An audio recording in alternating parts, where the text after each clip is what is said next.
At the end of his 3-week patrol, Chris Rose's village is preparing a welcome home celebration. They paint their faces as Westerners might dress for dinner.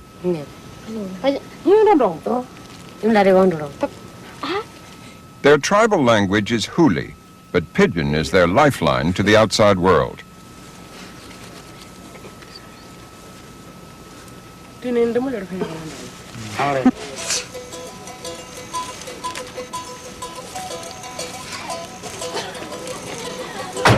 Oh, Kuris Karabero. Karabero, hey. Morning. Morning. Hey. Chris Rose has a family here. He's married to a Huli woman. She speaks no English, and he speaks no Huli. When they greet each other now, their common tongue will be Pidgin. Let me go look at Mama. Roger. yes. People are making money. Now, walking party too. True. Yes. Good fella. Thank you, true, yeah. I think we go rouse in Bagya long house now. Yeah. Or you me working good long one for the sing, huh? You stop one time, Mama. The Papa go rouse in Bag long house.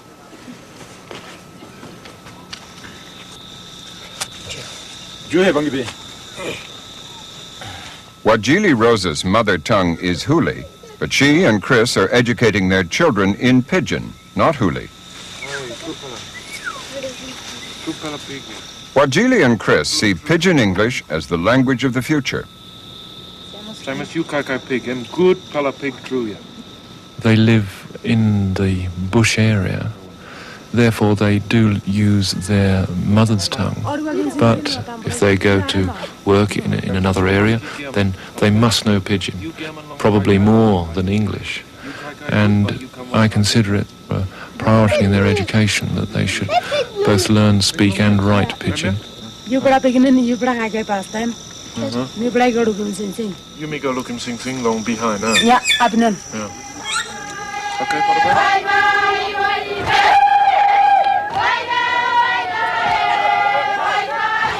When children grow up speaking Pidgin as their first language, it becomes what linguists call a Creole.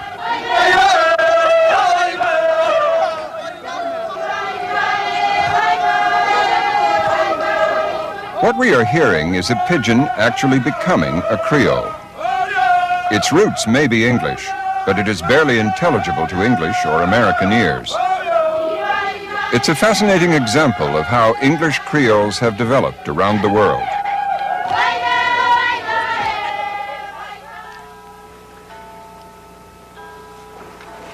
It was the British slave trade that created the first English Pidgin.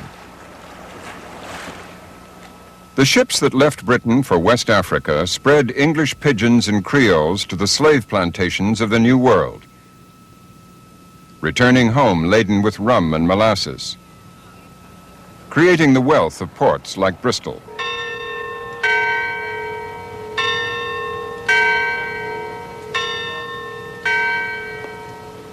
Bristol's splendid Regency crescents are a gleaming reminder of the city's prosperous slaving past.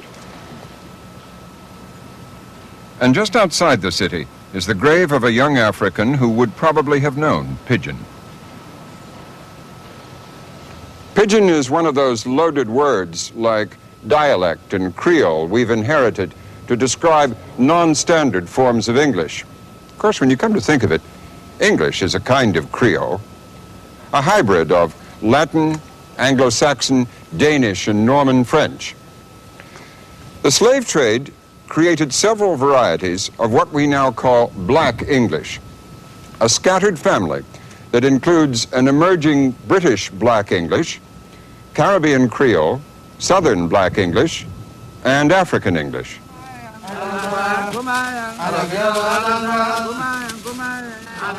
Up and down the rivers of West Africa, Pidgin English has been a language of trade ever since the first contact with British ships. In Africa today, they still use Pidgin for everyday communication.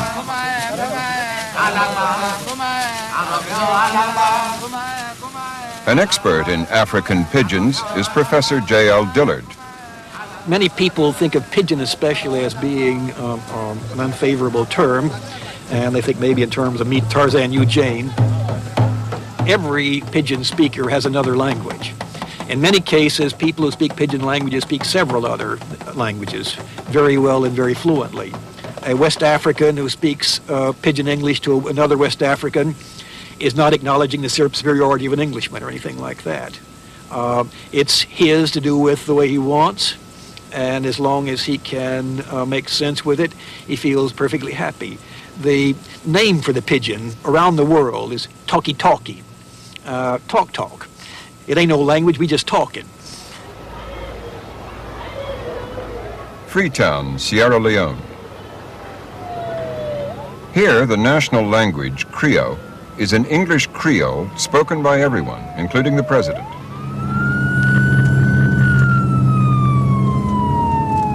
The use of English, both at home here and internationally, it will be very good for Sierra Leone, and that's why we are practicing it.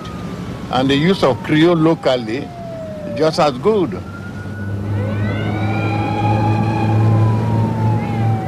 Creole is the language of the street.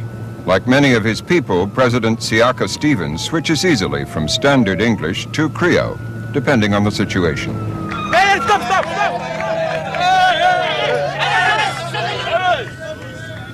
Stevens recently resigned, but as president, he liked to buy fresh fish from the seashore on his way home from work. And Creole is always the language of negotiation. I come there twice a week, and I enjoy the bit of haggling and exchange. 50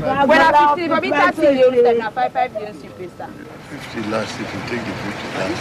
How much you pay, sir? Cancer. All these knackers. No, I don't want that. Where are you? Yes, sir. Well, where is this,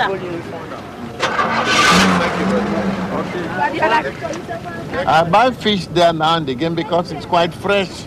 That's the beauty. And take it home. Well, they try to charge me a little extra because they say I'm president.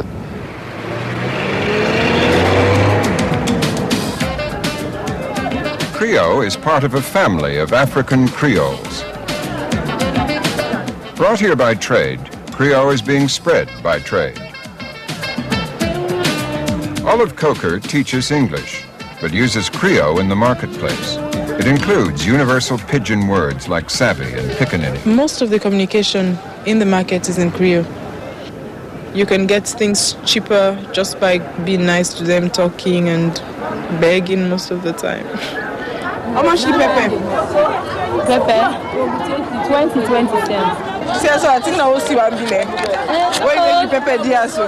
Oh, bandia, so they sell a ban cheap. Just get for sell and cheap. Oh, bandia, just get for sell and cheap.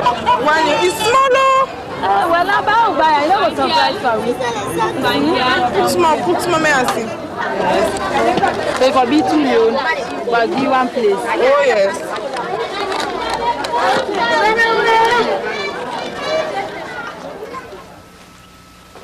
Part of Shakespeare and the Bible have been translated into Creole. Its unique spelling conventions have recently been codified in a Creole English dictionary. The Dr. Johnson of Creole is Professor Eldred Jones. The word for house is os. Shoe is sus. Trousers would be torsis. Eye would be yai. Ear, that would be yes. Nose would be nos. Mouth would be mot.